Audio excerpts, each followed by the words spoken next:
Currently, we are live, Sam. Good everybody. Good afternoon, evening, afternoon, whatever the hell it is. Tonight, I have got Sam from Life After Life TV Productions. We are just going to do a general paranormal chat. I know normally on a Sunday I do card readings, but to be honest with you, as the afternoon's gone on, I've just felt a little bit, like it'd probably take just a bit too much out of me that I'm prepared to give at the moment. I am feeling a lot better, but it's just a case of just being careful. And I think if I start doing too many card readings too early, it's going to probably push me downwards instead of upwards. So we're basically just going to talk general paranormal crap. If anybody wants to come up and join us, they are free to. I will provide people with the link. Hi, Jane. Glad to see you here. Hi, Maverick. If anybody wants to come and join us, they are more than welcome to. But like I say, I'm not really doing anything in the way of what's it in. Has this actually gone live, Sam? What are you tittering about? Yeah. My seat went down again. Oh, you're kidding. All of a sudden, you can see me just getting smaller. Oh, God. I need a new seat. I never heard it. I was watching the chat, that's why. Hi, Dorothy. Hi, Elizabeth. Yeah, I was just saying we're just going to do a general chat tonight rather than cards because I'm just feeling a little bit icky at the moment, so don't really want to be doing that. We'll start off on whatever subjects we want to. Anybody can suggest any subjects if they've got something they want to ask, either myself or Sam. It can be anything paranormal related. You can ask me whatever you like anyway. I will answer questions within reason, as long as, they ain't too cheeky or anything like that. I don't mind answering personal questions. But that's that. Sam will probably just stick to the paranormal. So there you go. But what we'll start off with, Sam, hi, Stephen. I was actually watching a video today, which I thought was quite interesting. And it was an interview with David Attenborough, of all people. And he was asked, of all the animals on the earth that have yet to be discovered, which one do you think is most likely to be real? And his answer was the abominable snowman,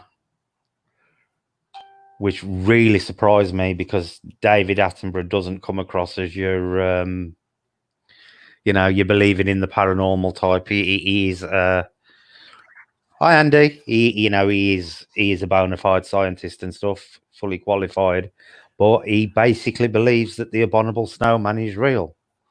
So he believes in the Alpine Yeti. Was that a new interview, or was it a couple of weeks over? It's a couple of weeks ago, I think it was, but it's quite a recent interview done by him. It is quite a recent interview, but he does. He says, with things like the footprints and stuff like that, he seems to think it's a little bit. That interview. Yeah, he seems to think it's a little bit too compelling for there not to be something up there, which is quite interesting because if you think about it, they reported a lot around the Tibetan area and obviously around the Himalayas. But they are also reported around Siberia and places like that.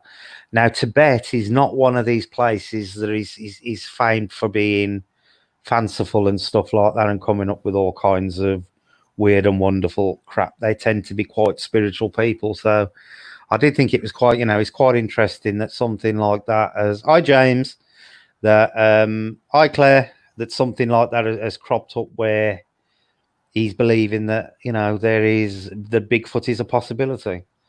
So what's your opinion, Sam? Because, you're a bit in the air, aren't you, regarding Bigfoot? A lot of people have seen Bigfoot, and that makes me believe that it's a rare sort of animal that's rarely been seen. Right. And I think that's the way that's the way Attenborough came across as well, I think. Yeah. More sort of in the physical animal, rare animal species. Right. So when you think about it, some of did my comment come up then? I don't think it did. Do you believe then, Sam, that it is actually a large primate and not a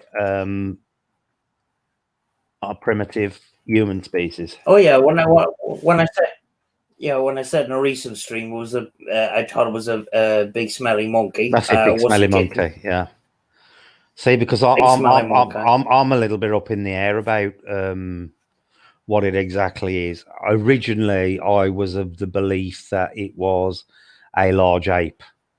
Recently, my feelings on what it possibly could be of slightly, especially one with associating with Andy a lot and listening to a lot of the things that Andy comes out with, but also getting involved with the Bigfoot community a lot more myself personally. I think it's coming more to the point where I don't think it is actually a large ape. What is your opinion on British Bigfoot, Sam? Because there is apparently there's a few been reported up in Scotland, but there's also one reported over in Farnborough at the what you tittering about? There are a few. Are you going down again? Than it was. Are you slowly going down again? My haunted chair. There is reports of a cryptid in Farnborough itself as well in East Yorkshire, which I don't know how much you know about Farnborough, but it is classed as the UK Skinwalker Ranch. Now there has been something quite interesting reported there a number of times over the years. Basically, it's an unusual looking cryptid. It has been described as looking like a large hyena, but being the size of a pony. So, what are your opinions on something that big and something looking like that actually being able to survive and evade people on the English mainland? That's the thing, I don't know how much of the land in the UK is sort of unexplored on a regular basis, population areas. So Farnborough is part of East Yorkshire. It's on the East Yorkshire coast, and it's a large agricultural peninsula. So that it's not overly populated, but it's cultivated because it's all agricultural land and farms and stuff. So it ain't like the islands of Scotland where you could probably go up into the pine trees and get yourselves lost for days at a time. I mean, like, I only seen a badger once in my life, but I know they exist. They're all over the place. How many beavers you seen, Sam?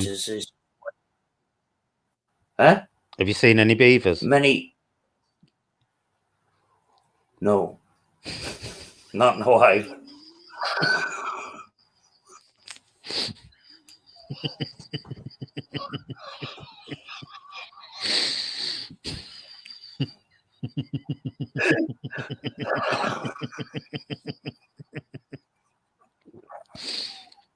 Sorry, folks, I've got to get her at least once. They're apparently making a comeback in Scotland, Sam. But that cryptid in Farnborough is really interesting because it has actually been reported more than once. It's been witnessed a number of times, and at one point they even had the British military hunting for it on the ground where it's supposed to appear. But it is always described as either lion-like or more so like an hyena with the hackles and stuff. Almost like a mane, but more so like an hyena's hackles rather than a lion's mane. But it is described to be the size of a pony. So that's not going to be somebody's wild dog, is it? Yeah, when you think about it too, wild deer have a very good way of a lot of the time not being seen. Mm-hmm. Animals have a good, they're very good at staying away from humans a lot of the time. Yeah. France put there, it would be very hard for a creature of that size to stay hidden away from the population, especially difficult out of the way. SAS would be all over it. Yeah, see, it has been hunted by the military, and apparently the military did see it and take a shot at it, apparently, but it got away. So, even the military spotted it. But as to what it is, who knows? We do know that there's large cats that were let loose in the 70s in the UK. It could quite easily be that one of the big cats has bred and the lines have continued. There's more than enough evidence for the big cats in the UK, but this was extremely distinctive in what was described, and it is always described as more hyena-like than cat-like, which I find quite interesting because hyenas are more like dogs than cats. So yeah. I think the release of exotic animals like cats and that was something to do with the change in the law in the keeping of exotic pets such as big cats and stuff like that. And very often they were just there was cases there where they were just set free and stuff. Oh yeah, when they brought in the Dangerous Wild Animals Act in 1976, it is known there were at least I think it was at least 30 big cats were released on the Yorkshire moors, at least that they know to. And they were also released down in Exmoor and down in Devon. So God knows how many large cats we have actually got wandering around the country. I know Joanne, who comes on the channel sometimes, she actually saw a lynx on Cannock Chase. Yeah, the one I seen was about the size of a Labrador. Mm-hmm. But you knew where yours came from now, didn't you? It had escaped, and it escaped from a. It escaped from a collector of some kind. I'm very big on the information there, and I don't know. Yeah. But it was in the local paper at the time. Yeah. And that would be something like 2008. Believe it or not, especially up in Yorkshire and around Wales, there are still a lot of big cat reports, casts of paws being seen and stuff like that. Andy and Becky actually came across a really interesting one where they followed these huge, and Andy says he wasn't sure if they were dog or cat paws. Now, I can tell the difference, but people who ain't worked with dogs probably can't. And he said that they changed halfway down the path. They just disappeared and they were replaced by human footprints, which was, I thought was quite, and that's Andy from Elemental Encounters, which I thought was quite, an interesting thing. Let's put this comment up of Elizabeth's. A while back, I saw a shadow person coming towards me. I didn't feel threatened by him and felt he wasn't evil. Do you believe they are evil? He got 5 foot away, then vanished. Right, you want to give your opinion on shadow people first, Sam?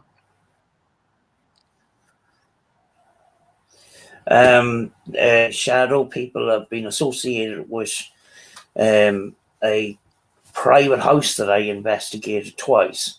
Right. And I actually seen the photograph. Now, these people that in the house, they're already scared as it is. And to see a shadow person in your bedroom, nobody else is there, is going to be a scary thing. Now,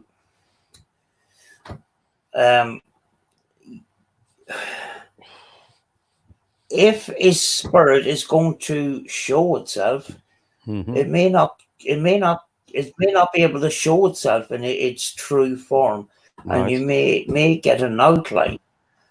It doesn't necessarily mean, that it's evil. Yeah.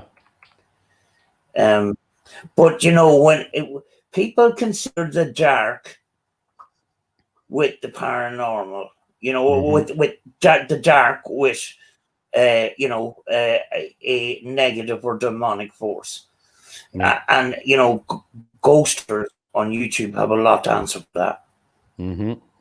See, now Stevens put a comment there. Stevens put a comment there, which I pretty much agree with. My opinion of them is one, we don't know what they are. We can't say for certain they're alive. They're dead people. For all, we can't say with any certainty they're elemental. We can't say they're alien. We can't say what they are. And by that same token, we cannot say whether they're good, evil, or what their intentions are. Just because something is presenting dark and shadowy may not necessarily mean it's evil. That could just be that, if they're needing energy to manifest, it may just be that is all they've got available to work with at the time, for all we know. So they can't fully manifest. We are too quick to associate light with goodness and dark with evil, and that is most definitely not the case, because you cannot have light without dark, and you cannot have dark. Jesus Christ, shut up! And you cannot have, you can't have light with dark, and you can't have dark with light without light. There's got to be that balance there. So just because something's dark, Elizabeth, for me, I wouldn't necessarily say it was evil. The only thing that is interesting regarding shadow people, and I don't know if you're aware of this, Sam, but a lot of people who are sufferers of what is commonly called sleep paralysis often report shadowy figures sitting on them while it's actually happening. But then you have to ask yourself, are they a specific form of shadow person? It's not saying that every shadowy figure we see is the same thing. Yeah. Would you agree with that? Yeah. I mean, you take the modern home for instance, there is a lot of extra EMF that we hadn't had before, and also you've got fridges buzzing, you've got traffic noise, all these kind of, you got these electronic devices in your house that are buzzing away in that. And actually, I done a reading of my house yesterday with no computers on or anything, and when I took a reading on it, it was surprisingly loud. Yeah. And the theory is that this kind of low this kind of low frequency sound can cause hallucinations, and it can also cause paranormal activity as well. Yeah. So even that little, that fridge buzzing and all that kind of stuff, that the theory is that is an energy source. Right. Yeah. Tracy B says, the first night in my newly purchased studio flat, I saw a shadow man in the corner of my bedroom. That was 1995. I bet you were all excited, weren't you, Sharon? Tracy, hang on. Let's get to the next one because she's followed it on. He was over 6 foot tall with a Quaker style hat, and I could see muddy boots. I didn't feel threatened by him. He just stood there. Now, again, this is interesting, Tracy, because this is something else that tends to be quite common with shadow people is hats. A lot of them tend to be wearing hats, and they always tend to be described, like the Quaker ones, Sam, or what the Amish wear. They tend to be described as that kind of bad news in our home. Hi, Philip. There are hats with them, but shadow people, from a normal perspective, I don't necessarily think are actually evil. I think that they all have to be judged on their own merits as to what they're doing and what's going on at the time. And that is the same with anything that you're doing on an investigation, or if something appears in your house, just because something appears in your house and is like, you know, like a black shadow, or, you know, it's making strange noises or growling or whatever, doesn't necessarily mean it's turned up to tear your throat out. It may basically be struggling. It may just be struggling to communicate. It could be quite friendly for all you know. And, you know, horror movies and Hollywood and modern day media have got an awful lot to answer for regarding, you know, this kind of thing. You know, a shadow man too could be a stone tape theory. You know, the stone tape theory. Where often the stone tape theory, you often get missing feet or missing heads or whatever. Yeah. But you know, if that is the case, maybe you get sometimes a missing image and just get an outline. You know, it's like a tape. You know, a tape sort of wearing down over time or whatever. You know. I'm sorry to hear that, Philip. I hope everybody, you know, just keep everybody safe and you know, just do what you can for them at the moment. So Philip's just put the COVIDs at the out. They've got COVID, Sam. Yeah, I know they have a family member that works in the health service and that. Yeah, so just keep yourself safe, Philip. That's all you can do at the moment. Happy Wow, I can remember you saying you had a lot of activity on. Glad you're okay. So I'm just reading the comments. Paratech, sorry to hear that. Hope they will be okay. Yeah, it will be a long road, Philip. Unfortunately, unfortunately, I've gone from totally no risk to being in the high risk category now in one fell swoop. So, you know, I've got to be careful. Up until last week, I was fine. Now I'm in high risk, which is nice, depending on how you look at it. There are videos here in my channel. I'm glad you were well, James. So what do you think shadow people, Sam, a lot of them are connected to stone tape theory? Or do you think that a lot of them are actually intelligent?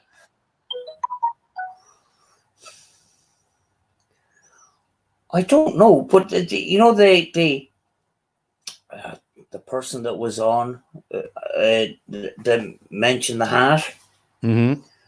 Tracy. Tracy, yes. There's this. I've seen a woman with a similar type of hat in a brown raincoat in the middle of the summer a number of years ago in an alley between two houses. Right. And when she passed me, there was no sound. There was no sound. And when I turned, I knew that there was something up. When I seen this old lady at 3 o'clock in the morning walking up between these two houses, and I was thinking, do I just walk on as normal or do I turn around and run? Right. So I decided, and I tell you, I was terrified. I decided I'm just going to walk on as normal. And she was down like that in a hat, a kind of a bowler type hat. And the closer I got, you know, there was no sound. There was something not right here.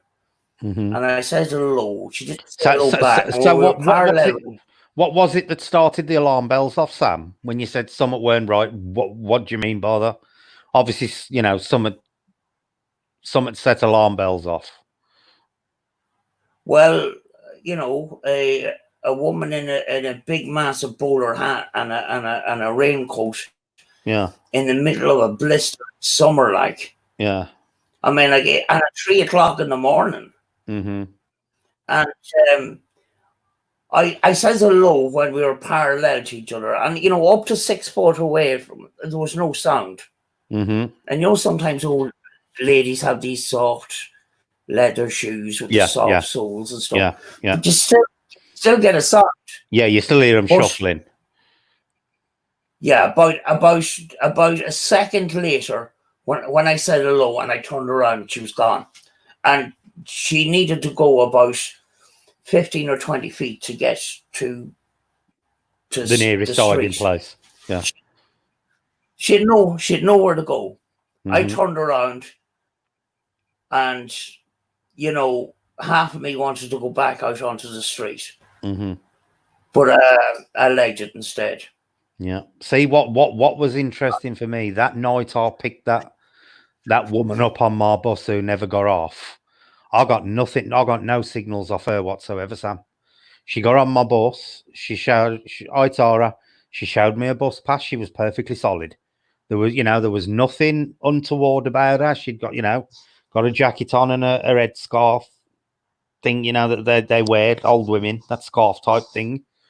And she sat down behind me and never said a word. Never said a word to me, and I just presumed I was either deaf or ignorant. But I got no feelings there was anything wrong with that woman until I literally pulled into the bus stop 15 minutes later and she wasn't on my bus. Now, my bus hadn't stopped the entire time after picking her up. It was the last trip of the night and I was 15 minutes away from finishing. I literally drove up the hill, into the shopping centre, straight into the bus station, stuck my head round the curtain to tell her we were at Merrill and she needed to get off and she weren't there. If it was nowadays, we'd have CCTV. Just pity that. Be quiet. Yeah, there was, nothing, Sam. But I'd got there was no creepy feeling about the woman at all. To be honest with you, she was winding me up rather than creeping me out, because I'd spoke to her a couple. Obviously, I couldn't see her because she'd sat right behind me. You have a black screen behind you on a bus if you drive, so people ain't staring down the back of your neck, sort of thing. So all I could see was the black screen right behind me. So as far as I was aware, she was just sitting right behind me, behind the screen. But honestly, Yeah. I went ice cold when I stuck my head around the screen and she weren't there. Absolutely ice cold. But she had literally just gone, vanished. But she was as solid as you look to me now. There was no see-throughiness, or well, if there had been, I'd have been a bit more suspicious at the time. But she showed me a bus pass. She didn't say anything, not a word, and then she just walked right past me and sat behind me on the bus. And then I'm all the way to Merrill. I'm thinking, oh, we'll get off in a minute. He'll get off in a minute. Nothing. Finally get at the terminus, stick my head round the thing to say, you've got to get off now. Nothing. Empty bus. But what was interesting about that woman is she was picked up by about 5 or 6 other drivers on that same bus. But what was interesting is she was picked up at different locations. The only thing that was actually the only common denominator to that woman was the actual bus itself, not where she was picked up. So, and we do know that a woman died on that bus. There was a pensioner who actually passed away on the bus, but she was actually getting on the bus on various places, miles apart from one another. If it was the one, if it was the one location where it was happening, you would come up with the theory that it was the route that she took all the time, and that energy is embedded in that journey, sort of thing. But Sam, that throws a lot of shit. That woman who died lived in a place called Sedgley, which was literally right on the northern boundary of where we covered our area, of the Black Country. Where I picked this woman up was on the southern boundary of the Black Country. So she was literally at the other end of the borough where I picked her up. But she had been picked up at various spots throughout the borough over the space of 6 months, always on a night, always towards the end of the shifts. Always the same bus, but different locations. She was never picked up twice on, and not even sometimes the bus wouldn't even be on the same route. The bus route I actually picked her up on wasn't the bus route she lived on when she died on the bus. So she wouldn't have even been on that bus normally. But honestly, it was strange. It was really strange. It makes you think. I mean, like, and you don't hear a lot about paranormal investigators investigating a scrapyard. Mm-hmm. Do you know if the energy was attached to that bus? Yeah. It would happen. It possibly could happen with other vehicles, but very, very rarely to hear about paranormal investigators. Mm-hmm. Guys were going to investigate a scrapyard tonight. Yeah, Sam, I'll tell you something, Sam. You talk to any group of bus drivers, and you will be surprised how many bus drivers have had strange encounters on buses. Honestly, yeah, you will be surprised how many bus drivers have actually had an encounter on a bus. A lot more than you'd think. A lot more.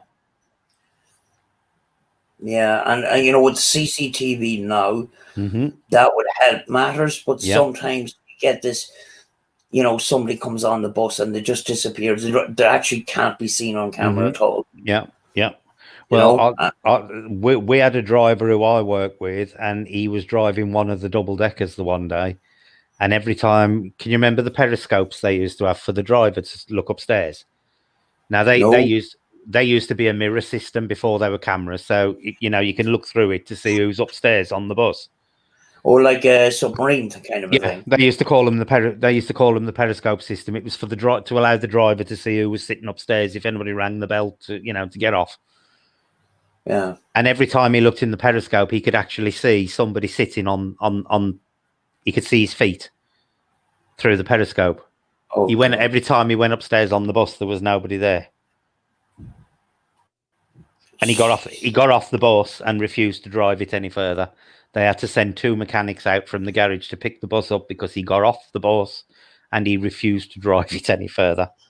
Because he said every time he looked in the periscope, this bloke's legs were there and the bloke wasn't there when he went upstairs looking for him. Gee. But I know of at least 6 or 7 different drivers who I've worked with who have had ghostly encounters on buses at both day and night. You know, it's not just something that happens on a night. It can happen in the middle of the day. Like I say, mine just happened to be the last route of the night. But, you know, I know drivers that have been in the middle of Birmingham city centre and had it happen in the middle of the day to them, where they've had things appear, literally materialise on the bus in front of them. Yeah, but I mean, like, God knows how many people we have seen, and they may not have been physical at all. Yeah, yeah. Well, see, this is something else that's really interesting. A lot of people say, "Oh, I've never seen a ghost." You can't actually say that because you don't know whether you have or not. Because, like I say, that woman who I picked up on that bus, she was as solid as you are now, Sam. There was nothing untoward about that woman whatsoever. She looked perfectly real to me. Perfectly real. Yeah, I mean, like, I when I was younger, I stayed in a mansion here in County Donegal, and the ghost story around it. My grandfather originally told me about it, but the ghost story around it was the man that owned the house. He had 2 Alsatians, and when he died, the 2 Alsatians lay on his grave and died of heartbreak. All right. And there's a bump when you drive into the estate, and it is said that the dogs are buried under the road, kind of thing. But they're supposed to be haunting the house, and half the house was out of bounds, and the owners said that, you know, nobody is allowed to go in there because that is the most active area in the house. And, you know, I was young enough at the time. I was in my teenage years, and I was saying, what the hell have I put myself in for? And it wasn't to do with paranormal investigating. We were actually on a religious retreat. Mm-hmm. But one night, I was told that the Catholic Church had bought this house and used it for retreats. My father actually has been on retreats there himself. Right. But before that, it was a private boys' school. But I was woke up by the crying of a girl outside my window, and I looked down onto the courtyard, and there was a girl in a white nightdress crying her eyes out. And next thing, I called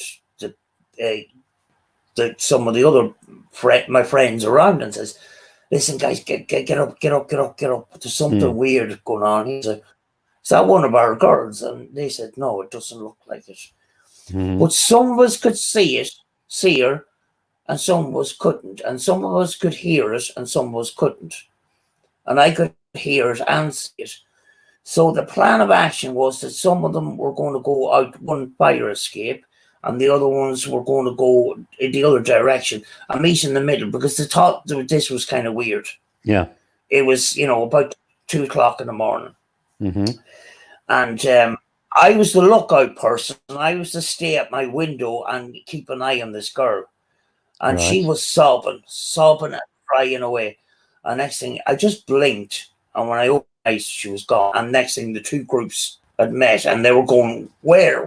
And I go, I don't know. Yeah, just gone.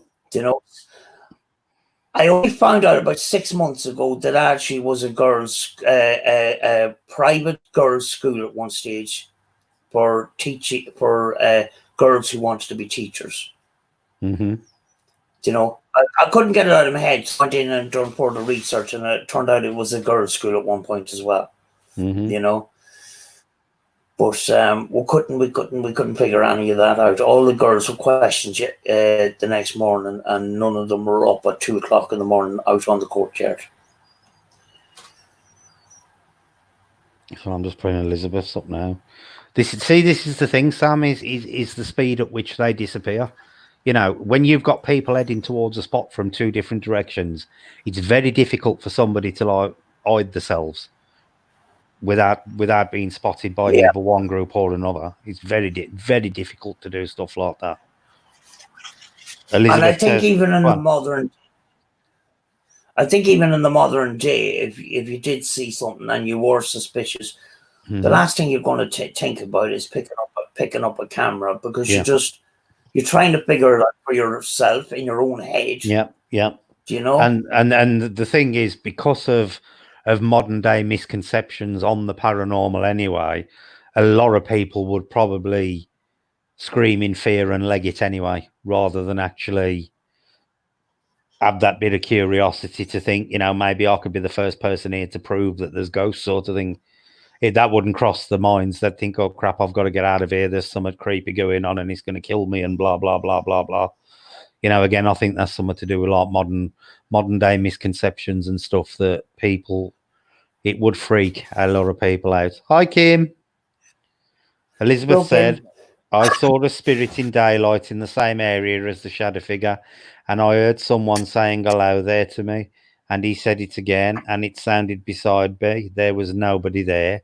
Have you, Sam, because I have you ever experienced that thing where somebody has shouted your name in your ear? Have you ever experienced that? Once, yeah. Once, but it was a whisper. Right. And when it's a whisper, it gives you the heebie-jeebies once you look around and there's nobody flipping there, like. Mm-hmm. See, I've had that happen quite a few times, and not only when I've been like asleep, I've had it happen in the middle. When I've been walking down the street or something, and it hasn't been a whisper; it's been a full-blown shout right in my ear hole, shout my name out, sort of thing. And I've often wondered if other people have it. It's a really, really strange thing to occur, but it almost sounds as well like the voice is familiar, but you cannot pin down who it is. You know what I'm saying? You feel like you should know who it is, but you cannot identify who it is. It's really, really, really strange. I was a volunteer in a place here in town for an organization here in town, and I was in the small kitchen one day making a cup of tea, and I was singing to myself. And next thing, the whisper in my ear, the person, whatever whispered in my ear, finished off the words of the song. I cannot remember what it was. Mm-hmm. I looked around, no one's there. I says, right, I'm out of here with my tea. I grabbed the tea and just went. And then another night, we were locking up and I had to check all the rooms. I went into a room that's used for private meetings and that, and there was a couple of swivel chairs in there. And one of the swivel chairs was spinning around on its own. Mm-hmm. And I went out and I said, there's a swivel chair spinning around on its own in that room in there. one of the women says, "Dad, there's no such thing as ghosts." I says, "I didn't say there was anything. I didn't say it was a ghost. I'm just telling you, there's a spinning chair in there." And she says, "Well, when you open the door, the wind blew the chair around."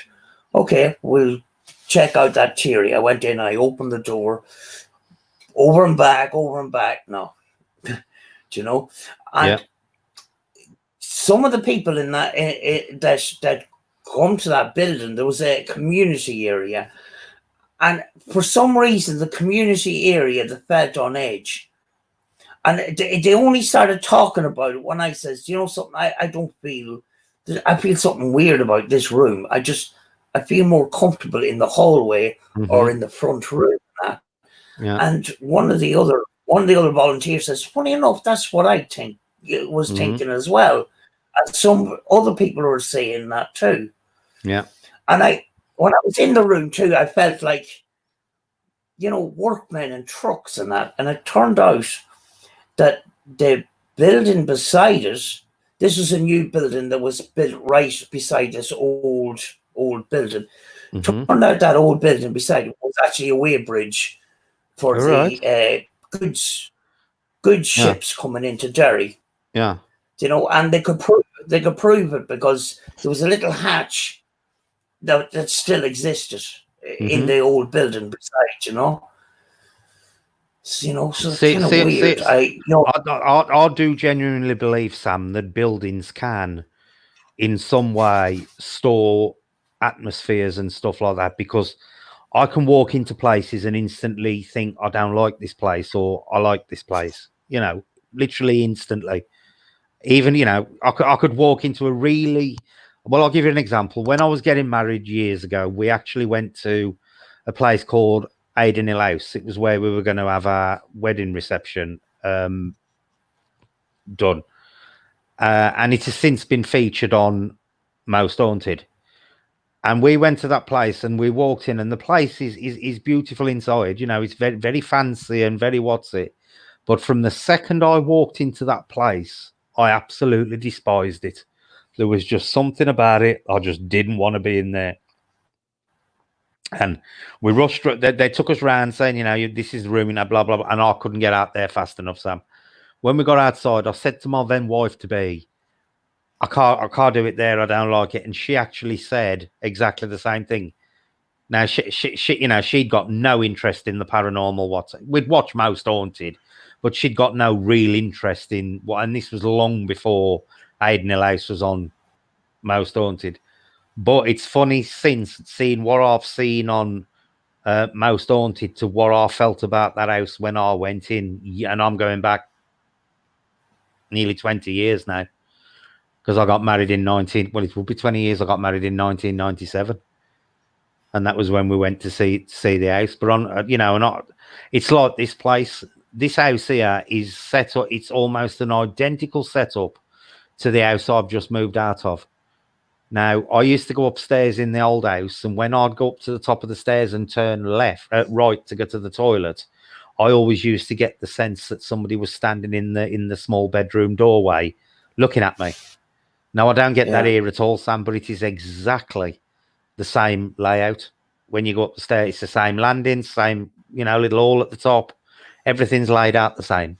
Everything's identical, apart from the doors, just in a slightly different place to go into the room. But I don't get it here. And it was funny, when we came to look at this house, Jason turned around to me and he said, that house has got an entirely different atmosphere to the one where I was living at the time. You know, and I always felt really down and depressed in that old place. But, I don't feel that here. This house has got quite a calming atmosphere, but it is almost an identical layout to the old house. Now, if it was something psychological about the hallway, you'd have thought I'd have got it with this one as well, because it is an identical layout on the landing, but I don't. I'd never get the feeling of being watched on this landing, ever. Yeah, the first house that I ever rented turned out to be an absolutely... it was a really run-down house. I actually only, at the time, paid £35 a week for this place. But there was no other place to get, And it was out in the middle of nowhere, so I bought this crappy old Honda 50. And I don't know how I managed to used to be able to go into town and buy a bag of coal. Yeah. And put it on the bike. Yeah, and then come back with it. Yeah. Do you know? But there was a kind of a weird feeling about it, you know. Yeah. And one day I was at work, and the boss man, he was a really old guy, and he says, we were sitting down at the table having a meal, and that. Now, how are you getting on at your new house? And I says, I'm grand. He says, have you any visitors? I says, no. He says, what? He says, do you know what I mean? And I says, no. He says, do you have any ghosts? And I says, why? He says, do you know the guy that owned that house was a famous boxer in the area, and he was found dead in the house. Apparently he died, and he wasn't found for about 2 weeks afterwards. Oh, charming. I says, I wasn't given that information. I don't think that would be a good selling strategy for the house. I think now, Sam, don't they have to disclose stuff like that nowadays? I'm pretty sure they have to disclose any kind of history like that about a property. I'm pretty certain they do now. Yeah, I'm pretty certain they have to now. It has to be disclosed. So, they can't be sued for it. Claire says, I had an old house I lived in. Everyone who came would never use the upstairs toilet. It felt really cold all the time in there. Everywhere else was okay, but not the upstairs loo. Ended up closing it up. That was exactly what my old house was like, Claire. It was only on the landing. You got this feeling that some bugger was staring at you every time you went up there. Jane says, I had an experience in the 80s when Nielsen killed those men. It upset that much I couldn't eat or drink one night, and I went to bed and woke up and saw men round my bed. That'd have been like an happy dream for me, Jane.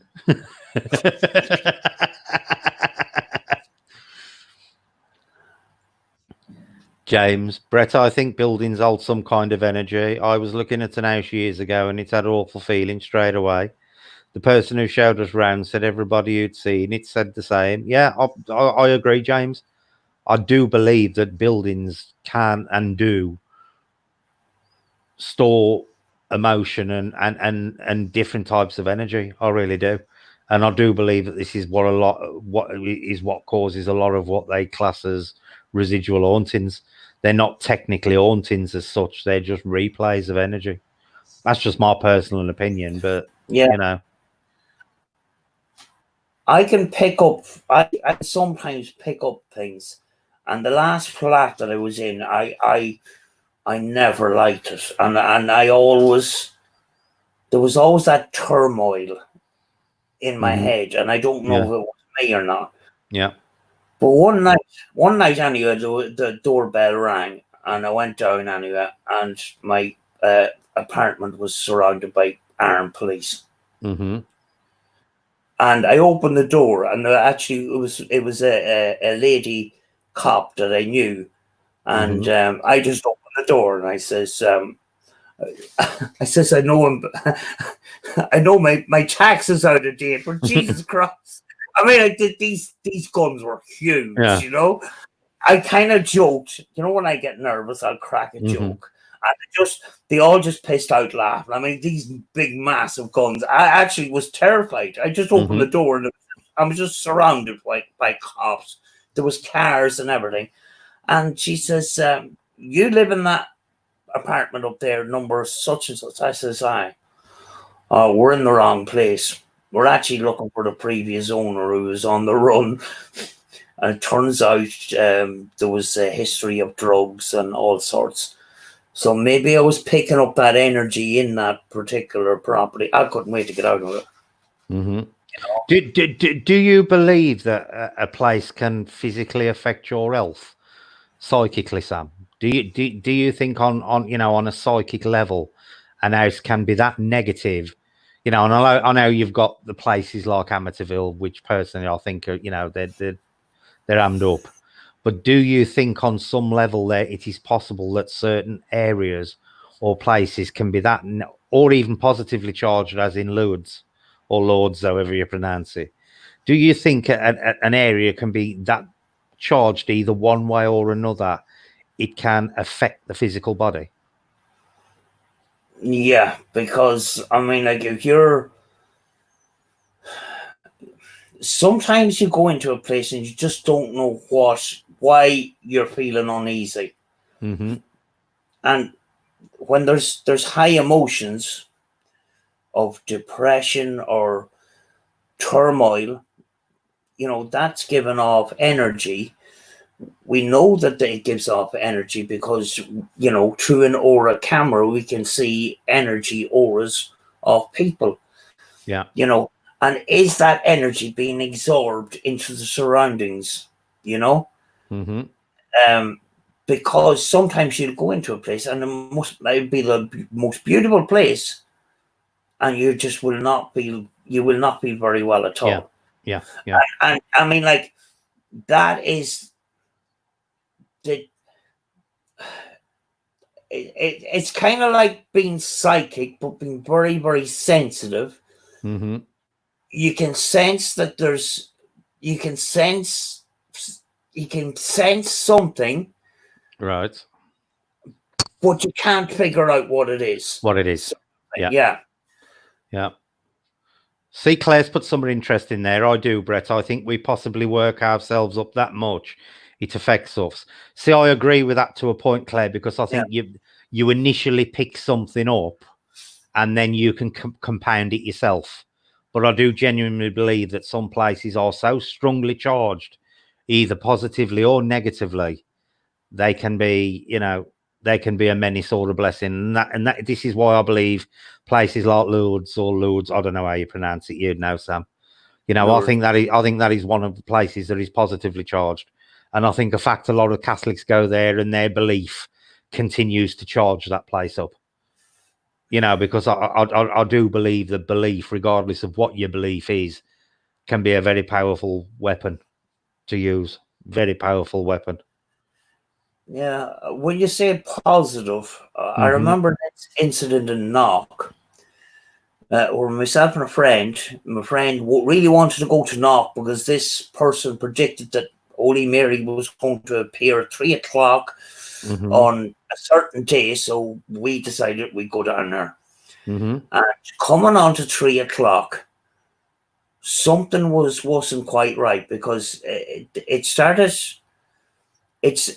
getting kind of windy, and next thing the crows were flying around in circles really, really low and stuff.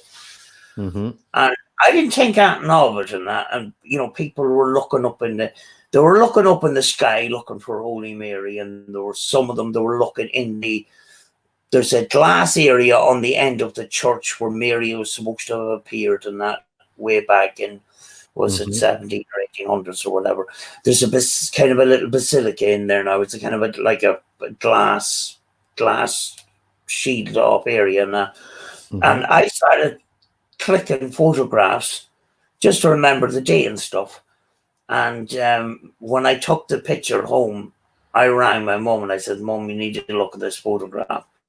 And the photograph's actually in my other laptop. It's just pity it's not in this one. But what I seen in the glass did not look like Holy Mary. It looked something pretty nasty. Right. And I showed a picture to a professional photographer, and she says, I would be expecting to see a reflection of the people behind the glass reflecting onto the glass, because the sun is at this direction. Yeah. But the size of the darkened figure is it doesn't match. Right. It's pretty huge. And she says, as well as that, there's not one figure, there's two. All right. Do you know? I must send you that photograph. Yeah, you'll have to. I'd love to see that one. One. Yeah, I showed it to my mum. My mum says, "God, I don't know what." So, you know, this guy given false information or whatever? I don't know. Yeah. But it certainly didn't look. It didn't feel negative that day. It really didn't. You know. So what is your opinion on things like aura photography and spirit photography, Sam? And I'm just going to run to the loo while you answer, because I'm absolutely peeing myself. Sorry, but these tablets make me wee a lot. So just tell everybody what your opinion is on aura and spirit photography. I actually last year got to see through a lens of an aura camera and that, and I mean, like you get different colors coming off different people and that, and I turned to the person that had the camera, and I says, "That's the trouble I was having when I was younger with my eyes and stuff. I went to doctors, and I went to, I had tests done in the hospital because I was seeing halos around stuff and seeing colors and stuff. I didn't know what it was, but trying to get my hands on one of those cameras is trying to look at for a needle in a haystack. It's just really, really hard to find,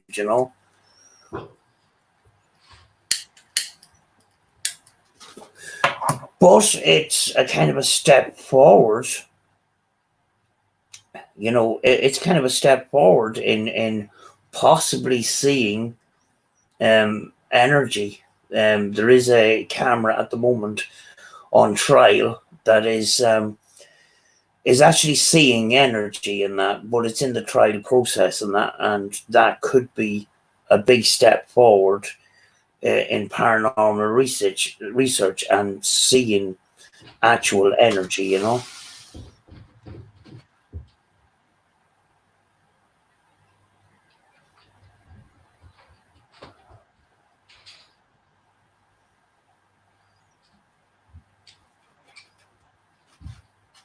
But the camera that I was using was actually at a fair,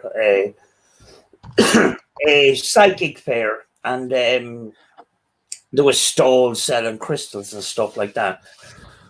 But I can't find one of them cameras anywhere. I don't know where to get one. You want about an aura camera? Yeah. Yeah. To be honest with you, even if you Google them, there's very little comes up regarding them. I know it was very popular in the 90s, wasn't it? Aura photography. But I don't know what they do to actually make them appear, sort of thing. I don't know whether it's... Go on. Yeah, the camera that I used, actually, it was similar to one of those instant cameras, but it was a pretty big one, Yeah. You take the photograph and it comes out, and like a Polaroid. Yeah, and the one that was in Northern Ireland's greatest haunts was an exactly the same camera. Mm-hmm. It was an instant camera, and that I think that camera was used in a pub in Carrickfergus where I went to visit, but I didn't actually get to do an investigation. Actually, Philip from Paranormal Tech got to go there and stayed overnight. Yeah. That's the link in the chat. If anybody else wants to pop in, you're welcome to join me and Sam, because we talk about anything. What do you have you ever seen any of the spirit photography that's been done, Sam, where they've put like a piece of photographic film inside a dark box and then just let it develop itself over the space of a few minutes? Have you ever seen anything like that? No, I only seen that. I seen that in a scroll experiment. That was a nice catch. That was a nice catch. Did you see that then, Sam?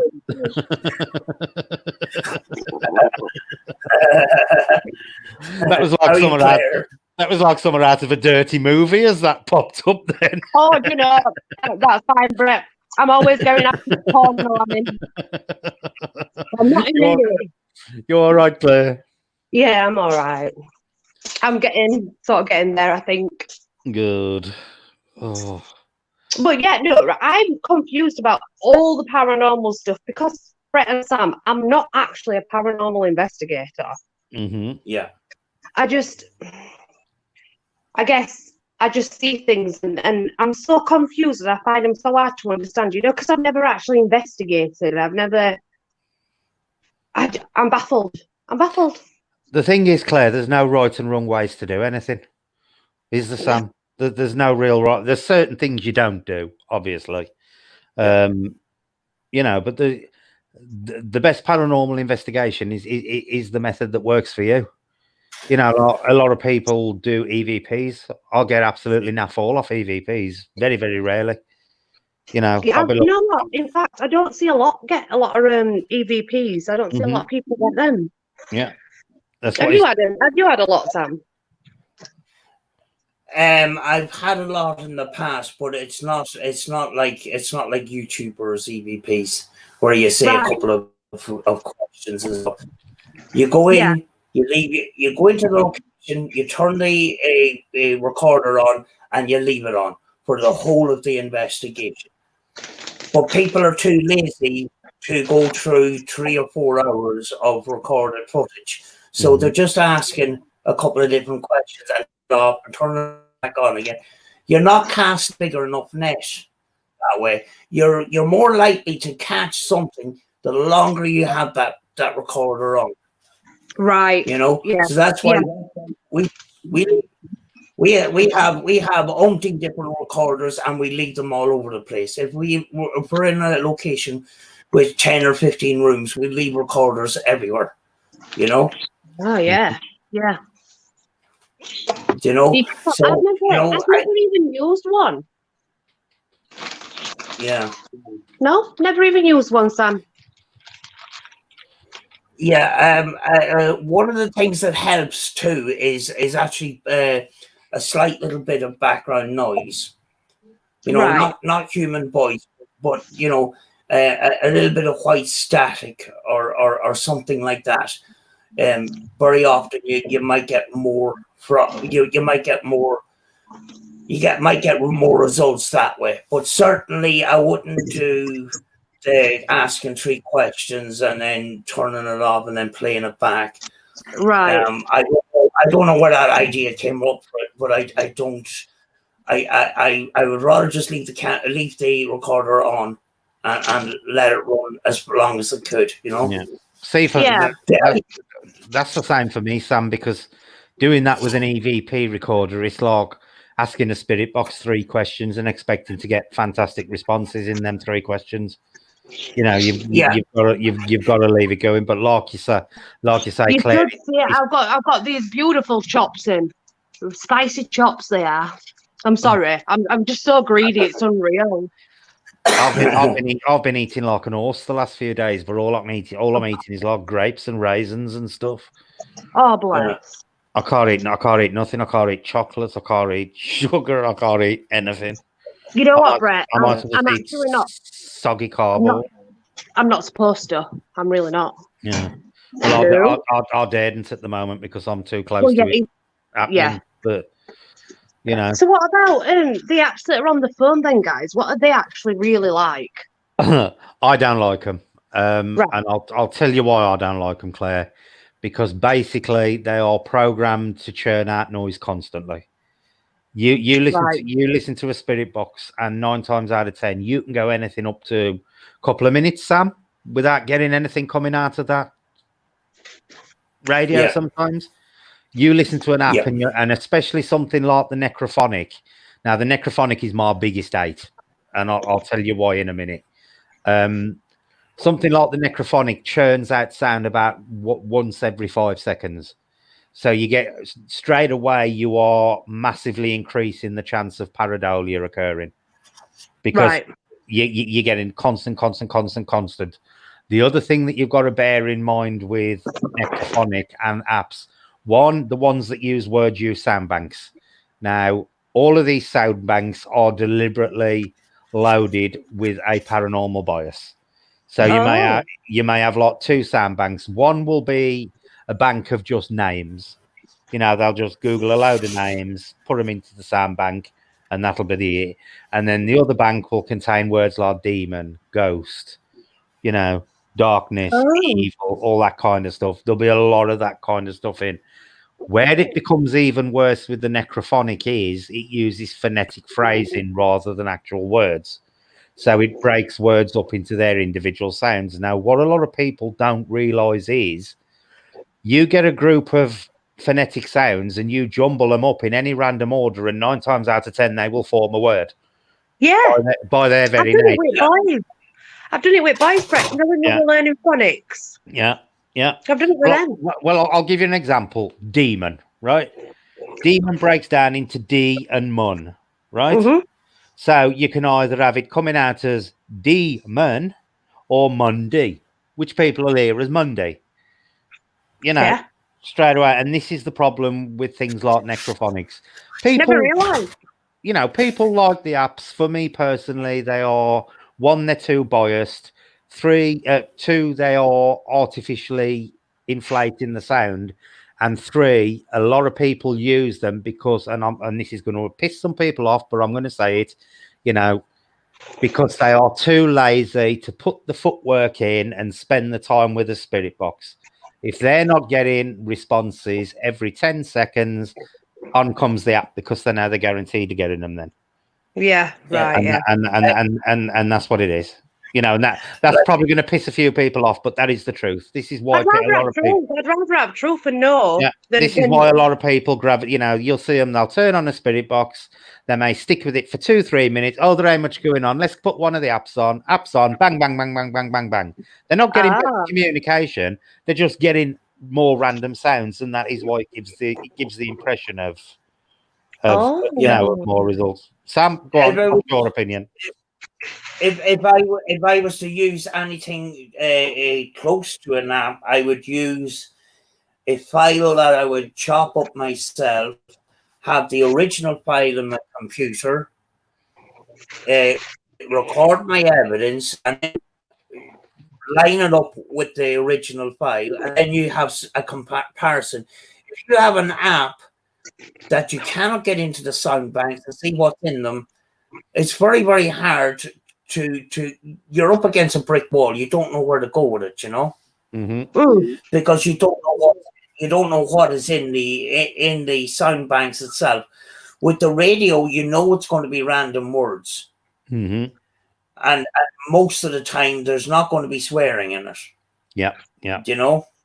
See, the other thing, apart from with the apps, is it depends what your audience is like as well. And this is somewhere else I'm going to say that's probably going to be a bit controversial. If you encourage what I call armchair mediums, apps are absolutely fantastic, because you'll have people sitting there every 5 seconds going, I've just heard this, I've just heard that, I'm sensing this, I'm sensing that. And apps are stop laughing, Claire. I'm sorry. I'm so sorry. You know, and this is where the problem lies. I don't encourage, you know, if people come on and say to me, oh, I've got an ability, you know, and they tell me something, I'll say, fine, thank you. But I don't sit here and encourage people. You know, I don't come on my streams and go, tell me everything you hear in the chat. Well, you know, because then you're letting other people take over your channel, and they can be saying all sorts of rubbish on your channel, you know, and you lose control of it.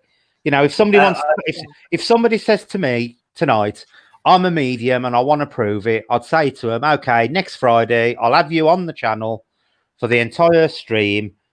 Give us a demonstration of your abilities. You know, I wouldn't be sitting there plucking people's comments out of chat, because there are a lot of people out there, and apps do instigate this, where they can hear any random sound and it'll be, oh, I've just heard this, I've just heard that, I've just heard the other. You see, that's a fair point though, Brett, and I never really thought about it, you know. And I didn't, because I don't know what I'm doing. I'm just thick. You ain't thick. I'm quite gullible, I believe everybody. Yeah, but the thing is, gullibility is something you grow out of anyway. See, Stephen says that. Yeah, but Brett, I'm knocking on now, lad. I'm 37. I've got time to grow out in it. You will. There will. The more you actually do things in the paranormal, the more you'll start to see through the ruses and stuff. But you know, like I say, if anybody wants to come on my channel, if you know, because I do believe in mediums, Claire. I don't not disbelieve in them, because I was actually taught by an extremely good medium when I was 15 at a spiritualist church. But I always say to people, in my entire lifetime, I have probably met what I would consider 3 genuine mediums. That is how rare I consider them to be. You go on a lot of these. You go on these YouTube channels now, and mediums are 2 a penny. I'm not a medium. I'm not a psychic. I'm none of that. Okay, I'm crazy. I'm loony. I bounce off walls. I love my energy. I'm quite vibrant. That's me. It's the same when I do my card readings. I always say to people, I am not psychic. There is not some dead person whispering in my ear telling me things. This is coming from intuition. You know, it's got nothing to do with the dead or anything like that. Do you know what I do, Brett? Yeah. Go on. I shuffle my cards and wait for one to just come out. You know, but I'll look at when I've dealt my cards, I look at them and things jump out the cards at you. And it's intuition, isn't it? There's nobody sitting there whispering in your ear roll. There's nothing psychic about it. There's nothing mysterious about it. Some people are intuitive, some people aren't, and that's why some people are good with. I know mine does that.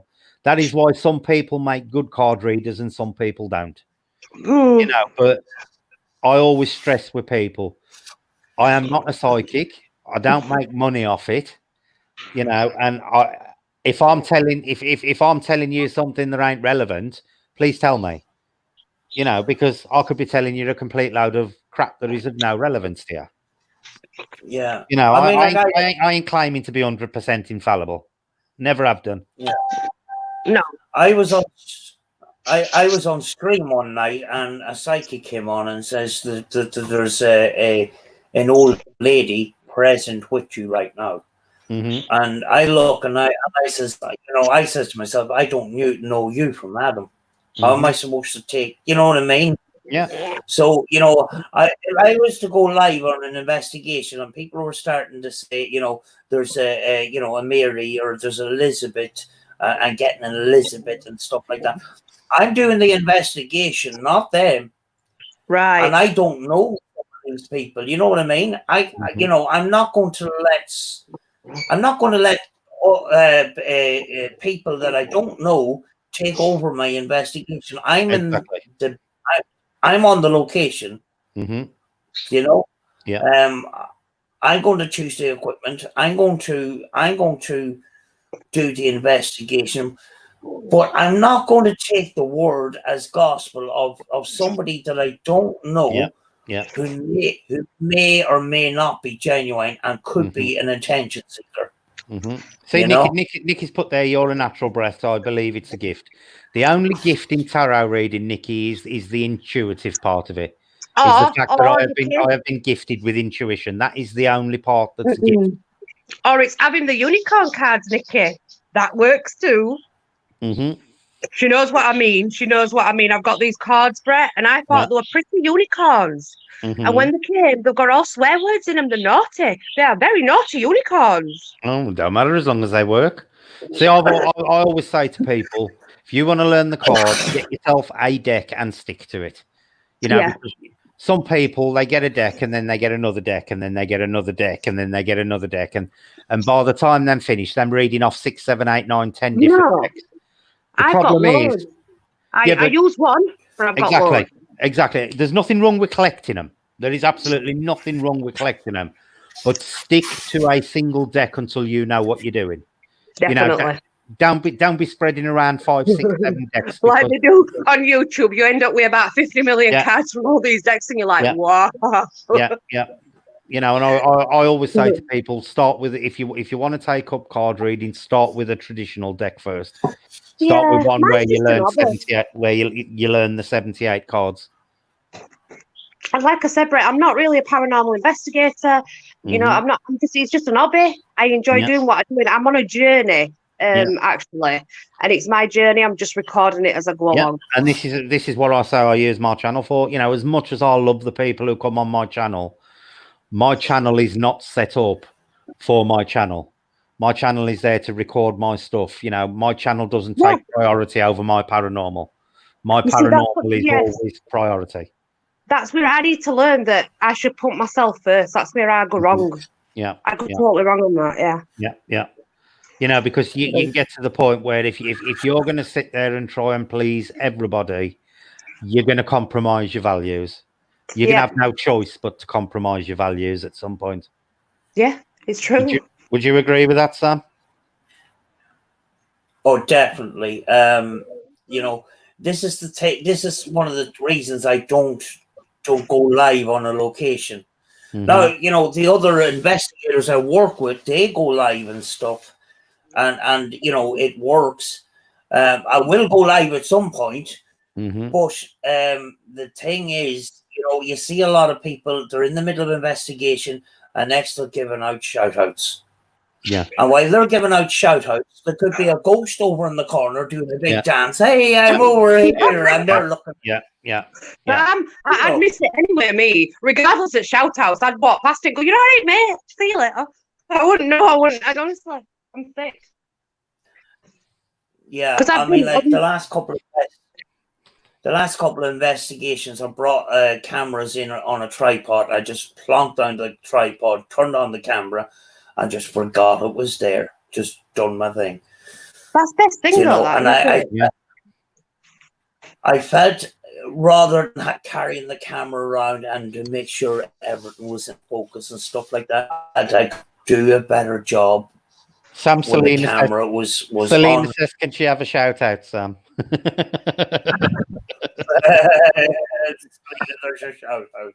You know, I've got no problem. You know, like I did with Tracy when Tracy bought me that fairy book. I will say, you know, I'd just like to say thank you to blah blah because they've done blah blah for the channel, but I won't shout people out for the sake of shouting people out, sort of thing. You know, if they want to come on the channel and chat, they're quite welcome to. But I ain't turning it into my channel will never become a paranormal entertainment channel. Yeah, that's what.